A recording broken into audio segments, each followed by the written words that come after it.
Hi guys! Today, samahan niyo ko sa isang masarap na food journey. Pag-uusapan natin ang top 10 Filipino iconic dishes na siguradong paborito ng bawat Pinoy mula pagkainan hanggang handaan. 10. Adobo! Adobo is life! Whether it's manok or baboy, basta lutong toyo, suka, bawang at taminta, automatic ulam na. Sabi nga nila, kahit saan ka sa mundo, may adobo ang Pinoy. 2. Sinigang. Walang tatalo sa mainit na sinigang sa tagulan.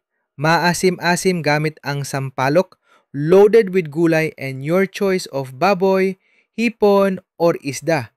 Comfort food ng mga sentimental. 3. Kare-kare. Kare-kare, social na ulam yan. Gawa sa oxtail, trip, at gulay sa creamy peanut sauce. Pero syempre, hindi kumpleto to without bagong sa side. 4. Lechon.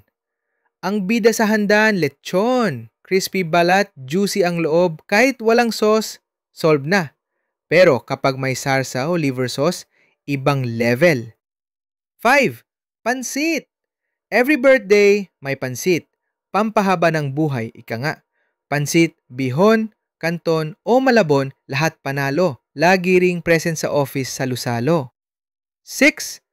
Halo-halo. Init ng summer, halo-halong sagot. Shaved ice, leche flan, gulaman, sago at kung ano-ano pa. Halo-halo talaga sa sarap. 7. Bicol Express. Manghang pero addicting. Bicol Express is spicy pork na may coconut milk at siling labuyo. Warning, kanin overload ka dito. 8. Lumpia. Lumpia, the OG finger food. May version na fresh, may fried. Pwede sa ulam, pwede rin sa snack.